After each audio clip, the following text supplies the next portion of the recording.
Hello friends, बहुत बहुत स्वागत है आज के इस सत्र में आप सभी का। और आज के सत्र में हम फिर से फिजिक्स का एक बहुत ही इम्पॉर्टेंट टॉपिक डिस्कस करने वाले हैं। और जैसा कि आप स्क्रीन पे देख रहे होंगे, हमारा आज का टॉपिक है मुक्त रूप से गिरते हुए पिंड की यांत्रिक ऊर्जा संरक्षित रहती है। Mechanical energy of a freely falling body is conserved.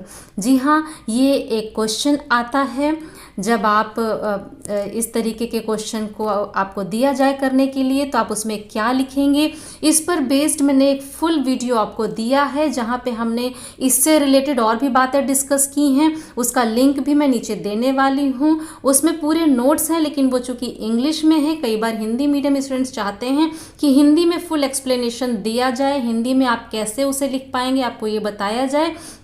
और साथ ही कुछ और स्टूडेंट भी चाहते हैं जो इसका और एक्सप्लेनेशन चाह रहे थे, तो उस पॉइंट ऑफ व्यू से आज का ये वीडियो मैं प्रिपेयर कर रही हूँ हिंदी मीडियम स्टूडेंट्स। और जो उसे चाहते हैं कि हम सेपरेट इस टॉपिक को अलग से एक वीडियो दें कि आप कैसे एग्ज़ाम में लिखेंगे और एक्सप्लेन करते हुए, तो आप इस वीडियो को देखिए। साथ ही जो लिंक आपको दे रहे हैं आप उस वीडियो को भी देखिए। टॉपिक आपका क्या कह रहा है कि mechanical energy of a freely falling body is conserve. तो फ्रेंड्स, फ्री फॉल आप समझते होंगे, मैं यहाँ एक बार फिर बता दूं कि अगर आप किसी ऑब्जेक्ट को उठाते हैं और सीधे इसको ड्रॉप कर देते हैं, छोड़ देते हैं, आप ऊपर तक उठाइए और इसे छोड़ दीजिए, तो ये नीचे की तरफ गिरती है। जैसे कि किसी पेड़ से एक फल टूट के नीचे गिर जाए, है ना, तो ऊपर से नीचे की तरफ जो कोई चीज़ गिरती है तो आप कहते हैं वर्टिकली डाउनवर्ड, यानी ऊर्ध्वाधर नीचे की तरफ जा रहा है। अगर हम फ्रिक्शन यानी घर्षण आदि को हम जीरो वहाँ पे मान लें, एक आइडियल केस, आदर्श केस की हम बात कर रहे हो, तो हम क्या कहेंगे कि उस फ्री फॉल करते हुए ऑब्जेक्ट पर जो मुक्त रूप से गिर रही है वस्तु, उस पर सिर्फ और सिर्फ ग्रेविटेशनल फोर्स यानी गुरुत्व बल लग रहा है। सिर्फ पृथ्वी उसको अपनी ओर आकर्षित कर रही है, और वो बल कौन सा कहा जाता है? ग्रेविटेशनल फोर्स यानी कि गुरुत्व बल। और इससे पहले मैंने वीडियोस में डिस्कस किया है, इसी चैनल पर उपलब्ध हैं आपको वो वीडियोस जिस पे आपने मेरे साथ डिस्कस किया कि gravitational force is conservative in nature. गुरुत्व बल जो है संरक्षी प्रकृति का होता है। गुरुत्व बल एक संरक्षी बल है। और साथ ही हम लोगों ने यांत्रिक ऊर्जा संरक्षण का नियम जब पढ़ा, वहां भी ये देखा कि अगर किसी ऑब्जेक्ट पर, किसी वस्तु पर सिर्फ और सिर्फ संरक्षी बल लग रहा है, तो उस ऑब्जेक्ट की, उस वस्तु की टोटल मैकेनिकल एनर्जी यानी यांत्रिक ऊर्जा संरक्षित रहती है। तो अगर इन दोनों बातों को आप एक साथ ले लें, तो आप सीधे से कह सकते हैं कि अगर फ्री फॉल कर रहा है ऑब्जेक्ट, मुक्त रूप से गिर रहा है, इसका मतलब क्या है? उस पर सिर्फ और सिर्फ ग्रेविटेशनल फोर्स यानी गुरुत्व बल लग रहा है। गुरुत्व बल कैसा होता है? संरक्षी प्रकृति का होता है, संरक्षी बल होता है। तो इस वजह से इसकी यांत्रिक ऊर्जा यानी मैकेनिकल एनर्जी तो संरक्षित ही रहनी चाहिए, ठीक है। लेकिन जब ये क्वेश्चन जो टॉपिक ऊपर लिखा है ये आया है, तो हम इसे कैसे सबसे आसान तरीके से सिद्ध करेंगे? हम क्या एग्जाम में या टेस्ट पेपर पे हम क्या लिख करके आएंगे? वो आपका जो नीचे लिंक दिया है वीडियो में, उसमें इंग्लिश में फुल नोट्स हैं, और यहाँ भी आप उसे देख करके अच्छे से और समझ पाएंगे। तो अंत तक वीडियो में मेरे साथ बने रहिए, जिससे आप टॉपिक को अच्छे से समझ सकें। आइए बिना डिले किए हुए हम आज का ये डिस्कशन स्टार्ट कर लेते हैं। फ्रेंड्स, कहना चाहती हूँ कि अगर ये वीडियो आपके लिए हेल्पफुल होता है तो फ्रेंड्स वीडियो को लाइक करना और चैनल को सब्सक्राइब करना बिल्कुल भी ना भूलें। आइए हम स्टार्ट करते हैं आज का डिस्कशन। तो फ्रेंड्स, एक ऑब्जेक्ट है जो कि फ्री फॉल कर रही है, यानी कि वो मुक्त रूप से नीचे की तरफ, ऊर्ध्वाधर नीचे की तरफ, वर्टिकली डाउनवर्ड गिर रही है, और हमें सिद्ध करना है कि उसकी यांत्रिक ऊर्जा संरक्षित रहती है, यानी कि उसकी मैकेनिकल एनर्जी कंजर्व्ड रहती है। इसका मतलब क्या हुआ कि ऑब्जेक्ट जिस भी हाइट से नीचे अर्थ पर, पृथ्वी पर, रेफरेंस सरफेस पर गिराया जा रहा है ना, मान लीजिए ये हाइट अगर आप ले रहे हैं कि ये h हाइट है, और यहाँ से पॉइंट A से उसको आप रिलीज करते हैं, मुक्त कर देते हैं, यानी कि आप उसे जब छोड़ देते हैं, तो ये इनिशियल वेलोसिटी यानी कि जीरो वेलोसिटी से इनिशियल वेलोसिटी यानी कि ये 0 वेलोसिटी से फॉल करना स्टार्ट कर देता है। मुक्त रूप से गिरने का मतलब क्या है, आपने उसे फेंका नहीं है बल्कि वो 0 वेलोसिटी से फॉल करना स्टार्ट करता है जब उसे आप छोड़ देते हैं। ठीक है, तो मुक्त रूप से जब ये गिरेगा, फ्री फॉल करेगा, तो हमें क्या सिद्ध करना है, वो कहीं पर भी रहे, ये इस पॉइंट ए पर है ना, ये यहाँ पर है आपका, जिसे आपने ए पॉइंट कहा, तो उसकी जितनी यांत्रिक ऊर्जा है मैकेनिकल एनर्जी, रास्ते में कहीं पर मान लीजिए यहाँ पहुँच गए, कोई पॉइंट बी है, बी पर भी उतनी ही मैकेनिकल एनर्जी होगी। ये किसी और पॉइंट पे यहाँ पे आ गया, सी पॉइंट, डी पॉइंट, जो भी आप ले रहे हैं, ये नीचे ग्राउंड तक सी पॉइंट यहाँ पे आप ले लें, यहाँ तक आ गया, किसी भी पॉइंट पर आप लें, यहाँ है, यहाँ है, यहाँ कहीं पर भी है, उसकी टोटल मैकेनिकल एनर्जी एक सी ही बनी रहती है। जो ए पर थी वही बी पर, सी पर, हर पॉइंट पे उसकी मैकेनिकल एनर्जी एक ही रहनी है। ठीक है, तो हमें क्या करना है, अर्थ सरफेस को मान लीजिए हम रेफरेंस सरफेस ले लें, या किसी और को भी आप रेफरेंस सरफेस संदर्भ सतह ले सकते हैं। उसके ऊपर किसी ऊंचाई h तक, हाइट h तक ले जा करके हम किसी ऑब्जेक्ट को रखते हैं। तो जब हाइट h पर आप ऑब्जेक्ट को ले जा करके रख रहे हैं, ये आपका रेफरेंस सरफेस है। यहाँ से h हाइट पर हमने मान लीजिए एक ऑब्जेक्ट लिया, h हाइट को हमने पॉइंट ए कहा, यहाँ पर हमने एक ऑब्जेक्ट को रख दिया और आपसे कहा गया कि सिद्ध करिए कि जब हम इसको फ्री फॉल कराएंगे, मुक्त रूप से गिरेगा, इसका मतलब क्या, हम इसको इस जहाँ पे है वहाँ से छोड़ दें। जैसे ही छोड़ेंगे तो ये प्रारंभिक वेग 0 से गिरना शुरू करेगा, लेकिन ये अर्थ जो है वो उसे नीचे की तरफ खींच रहा होगा, यानी उस पर ग्रेविटेशनल फोर्स, गुरुत्व बल लग रहा होगा। उस बल की वजह से जैसे जैसे नीचे जाएगा इसकी वेलोसिटी बढ़ती जाएगी। और आप जानते हैं कि गतिज ऊर्जा यानी कि काइनेटिक एनर्जी के लिए जो हम फॉर्मूला यूज करते हैं वो 1/2 mv² होता है, यानी कि गतिज ऊर्जा वेलोसिटी पर डिपेंड करती है। जैसे जैसे वेलोसिटी बढ़ती जाती है, जैसे जैसे वेग बढ़ता जाएगा, गतिज ऊर्जा बढ़ती जाएगी। यानी ऊपर से नीचे की तरफ जब ये गिर रहा होगा, ठीक है, तो ऊपर से नीचे की तरफ गिरते समय इसकी गतिज ऊर्जा बढ़ती जाएगी।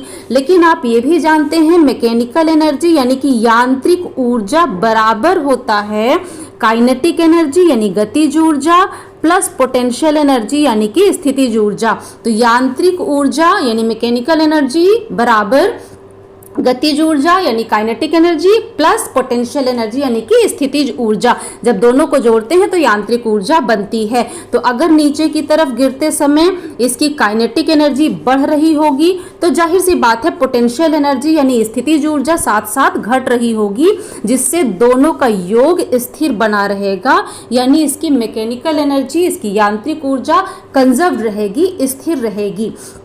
और यही बात हमें सिद्ध करनी है। तो हम इसे कैसे सिद्ध करेंगे, हम ऊपर से नीचे तक गिरने पे एक तो पॉइंट ए पर ही इसकी निकालेंगे मैकेनिकल एनर्जी यानी कि यांत्रिक ऊर्जा। दूसरा पॉइंट एक ए लिया, एक हम जनरल पॉइंट ले लें, सामान्य बिंदु, मतलब मान लीजिए हमने इसको लिया बी पॉइंट, यहाँ कहीं ले लिया। अब सामान्य क्यों कह रहे हैं ये अभी हम बताएंगे। और तीसरा पॉइंट मान लीजिए हम अर्थ सरफेस पे सी पॉइंट ले लेंगे और इन तीनों पॉइंट्स पर हम निकालेंगे इसकी मैकेनिकल एनर्जी। ए पर मैकेनिकल यानी यांत्रिक ऊर्जा, बी पर यांत्रिक ऊर्जा और सी पर यांत्रिक ऊर्जा। अगर इन तीनों पॉइंट्स पर यांत्रिक ऊर्जा एक सी रहती है तो ये सिद्ध हो गया कि फ्री फॉल करते हुए यानी मुक्त रूप से गिरते हुए वस्तु की यांत्रिक ऊर्जा संरक्षित रहेगी यानी बदलेगी नहीं। ठीक है, जो हमें सिद्ध करना है। तो हमें क्या करना है, ए बी सी 3 पॉइंट लेने हैं, तीनों पर मैकेनिकल एनर्जी यानी यांत्रिक ऊर्जा निकालना है, तीनों एक सी आएंगी। तो जो हमें सिद्ध करना है वो सिद्ध हो गया कि यांत्रिक ऊर्जा संरक्षित है। ठीक है, अब B को हमने जनरल क्यों कहा, क्योंकि A से B तक की डिस्टेंस को हमने कुछ मान लिया x, और x कोई नंबर नहीं है, x एक वेरिएबल है, एक चर है ना। यानी x की वैल्यू यहाँ से लेके यहाँ तक 0 से लेके h तक बदल सकती है। उसके अकॉर्डिंग ये B पॉइंट A पर भी आ सकता है, यहाँ कहीं कहीं पर भी ये B पॉइंट हो सकता है, डिपेंड करता है कि x को हमने कितना लिया है। ठीक है, इसका मतलब क्या है, B एक सामान्य बिंदु है, कहीं पे भी आ सकता है। और अगर B पर यांत्रिक ऊर्जा A के बराबर आ गई या C के बराबर आ गई तो इसका मतलब हर हर पॉइंट पर मैकेनिकल एनर्जी यानी यांत्रिक ऊर्जा उतनी ही रहेगी और आप कह पाएंगे कि फ्री फॉल करते हुए ऑब्जेक्ट की यांत्रिक ऊर्जा यानी मैकेनिकल एनर्जी संरक्षित है, कंजर्व्ड है। ठीक है, तो सबसे पहले हम ए पॉइंट पर मैकेनिकल एनर्जी निकालें। काइनेटिक एनर्जी का फॉर्मूला आपको हमने बता दिया है। यहाँ पे पोटेंशियल एनर्जी के लिए भी हमें ज़रूरत पड़ेगी, तो पोटेंशियल एनर्जी भी आपने पढ़ा है फॉर्मूला। पोटेंशियल एनर्जी के लिए हम लोग जो अंडर ग्रेविटी यानी गुरुत्व में जो वस्तु गिर रही है उसके लिए हम लोग फॉर्मूला mgh यूज़ करते हैं। m आप जानते हैं ऑब्जेक्ट का मास है, द्रव्यमान। g आप जानते हैं गुरुत्वीय त्वरण है, ग्रेविटेशनल एक्सीलरेशन, और h वो हाइट है जितनी हाइट पर ऑब्जेक्ट रखा है। मान लीजिए ए पॉइंट पर पोटेंशियल एनर्जी निकालनी है, तो रेफरेंस सरफेस से h हाइट पर ऑब्जेक्ट है, यानी ए पर पोटेंशियल एनर्जी कितनी आएगी, mgh। ठीक है, इसी तरीके से यहाँ बता दें, अगर हम B पर पोटेंशियल एनर्जी निकालेंगे स्थितिज ऊर्जा, तो रेफरेंस सरफेस से B की हाइट कितनी है, A से X तक है, तो ये रेफरेंस सरफेस C से B की हाइट कितनी होगी, h माइनस एक्स, है ना। तो B पॉइंट पर potential energy mg into h minus x आएगी। ठीक, ये चीज़ आप समझ गए होंगे। अब हम स्टार्ट करते हैं एक एक पॉइंट करके, यानी सबसे पहले हम ए बिंदु लेंगे, ए पॉइंट हम लेंगे और ए बिंदु पर हमें मैकेनिकल एनर्जी यानी यांत्रिक ऊर्जा निकालनी है। मैकेनिकल एनर्जी के लिए हमें चाहिए kinetic energy plus potential energy. ठीक है, अब ए पॉइंट से ऑब्जेक्ट को हमने छोड़ा जस्ट, यानी ए पॉइंट पर जो वेलोसिटी है, वेग है ना, वो शून्य है। तो काइनेटिक एनर्जी अगर ए पॉइंट पर आप निकालेंगे, गतिज ऊर्जा निकालेंगे, तो 1/2 m इंटू जीरो का स्क्वायर, क्योंकि वेग जीरो है तो काइनेटिक एनर्जी हो गई जीरो। और ए पॉइंट पे हम पोटेंशियल एनर्जी निकालेंगे तो mg इंटू h आ जाएगा, क्योंकि रेफरेंस लाइन से h हाइट पर आपका ऑब्जेक्ट रखा हुआ है। ठीक है, और इन दोनों को ऐड करके हम मैकेनिकल एनर्जी निकालेंगे यानी यांत्रिक ऊर्जा। तो यांत्रिक ऊर्जा भी क्या आ जाएगी, 0 प्लस mgh आप करेंगे, ये आ जाएगी mgh। ठीक, उसके बाद हम चलते हैं B पॉइंट पर, यानी A पॉइंट के बाद अब B पॉइंट पे हम निकालें। तो हमने क्या लिया, B बिंदु को लिया। अब B बिंदु पर हमें सबसे पहले हम क्या निकालें, काइनेटिक एनर्जी निकालें, फिर पोटेंशियल एनर्जी निकालें। तो गतिज ऊर्जा के लिए हमें वेलोसिटी चाहिए, और वेलोसिटी निकालने के लिए हम यहाँ पे इक्वेशन ऑफ मोशन यूज़ कर सकते हैं। गति का जो समीकरण देखिए, रेफरेंस लाइन था, इससे h हाइट पर हमने A पॉइंट पर ऑब्जेक्ट रखा। आपने मेरे साथ साथ डायग्राम बना लिया होगा अपनी कॉपी पे, हमेशा बनाते हैं। तो यहाँ A पॉइंट पर आपने ऑब्जेक्ट को रखा है h हाइट पर। ठीक है, और A से फॉल करके ऑब्जेक्ट B पर आया, कितनी डिस्टेंस इसने फॉल की, x डिस्टेंस फॉल की, है ना। तो A पॉइंट पे इनिशियल वेलोसिटी थी 0, और इक्वेशन ऑफ मोशन यानी गति का समीकरण हम यहाँ यूज़ करें अगर v² = u² प्लस 2gs। अब ये s लेते हैं, h लेते हैं, x लेते हैं, मतलब ये वो डिस्टेंस है जो बॉडी गिर रही है। ठीक है, तो अब यहाँ देखिए हमें v वेलोसिटी यानी इस B पॉइंट पर फाइनल वेलोसिटी चाहिए, जो कि कितनी होगी, v होगी, v वेलोसिटी। और u क्या है, ये इनिशियल वेलोसिटी है ना, जो 0 है।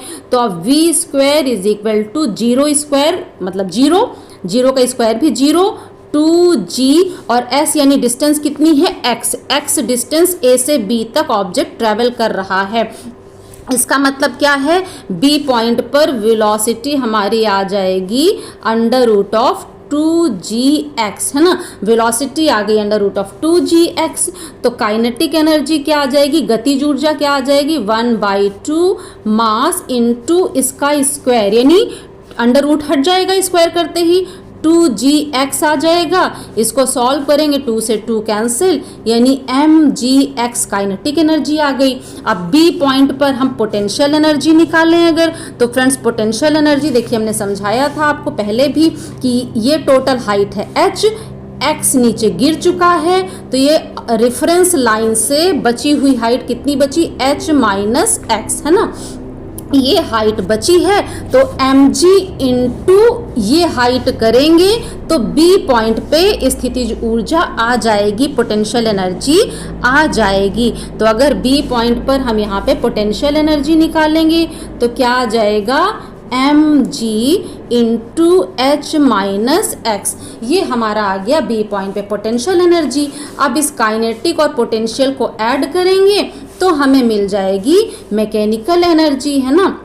मतलब हमें क्या करना होगा, मैकेनिकल एनर्जी निकालने के लिए काइनेटिक और पोटेंशियल जो भी आपने कॉपी पे नोट किया उसको ऐड कर दीजिए। मैकेनिकल यानी यांत्रिक ऊर्जा, काइनेटिक एनर्जी आपकी कितनी आई, काइनेटिक आ गई mgx और पोटेंशियल आ गई आपकी mgh माइनस x। ठीक है, अब इसको सॉल्व करिए तो mgx प्लस mgh और माइनस ब्रैकेट खोलना तो आप जानते ही होंगे mgx, तो ये प्लस में mgx, ये माइनस में mgx। यांत्रिक ऊर्जा यानी मैकेनिकल एनर्जी कितनी आ गई, mgh आ गई आपकी यांत्रिक ऊर्जा। और यही A पॉइंट पर भी आपने निकाला है तो A और B पर तो सेम हो गई। अब बस एक पॉइंट और बचता है जिस पे हमें मैकेनिकल एनर्जी प्रूव करनी है, और वो पॉइंट कौन सा है, C पॉइंट। C पॉइंट कौन सा था फ्रेंड्स, ये रेफरेंस लाइन। देखिए यहाँ से h हाइट पे हमने ऑब्जेक्ट को रखा था, डायग्राम आपके पास है, ये A पॉइंट था। इससे x डिस्टेंस जब नीचे फॉल किया था तो यहाँ पे हमने ले लिया था B पॉइंट, है ना। और जब ग्राउंड पे आ गया था तो ग्राउंड पे हमने ले लिया था C पॉइंट। ठीक है, तो ग्राउंड पे जब ऑब्जेक्ट आ जाता है तो इसी रेफरेंस लाइन से ऑब्जेक्ट की हाइट देखें तो 0 हाइट हो गई। यानी कि बिंदु C पर अगर हम पहले पोटेंशियल एनर्जी निकालें यानी स्थितिज ऊर्जा निकालें तो mg इंटू 0 हाइट, है ना, यानी पोटेंशियल एनर्जी तो हो गई 0। अब काइनेटिक एनर्जी निकालनी है गतिज ऊर्जा के लिए। फिर से जैसे हमने B पॉइंट पे वेलोसिटी निकाली थी, अब हमें C पॉइंट पे वेलोसिटी चाहिए, है ना। ऑब्जेक्ट A से C तक फॉल करके आ गया, कितनी हाइट फॉल किया, h हाइट। यहाँ पे इनिशियल वेलोसिटी थी 0। फिर से हम equation of motion v square is equal to u square plus 2gs लगाएं, है ना। जैसे ही हम ये इक्वेशन ऑफ मोशन लगाएंगे तो इनिशियल वेलोसिटी थी 0 प्लस 2g। अब A से लेके C तक कितनी हाइट गिर चुका है, h हाइट, यानी फाइनल वेलोसिटी क्या आ गई, अंडर रूट ऑफ 2gh।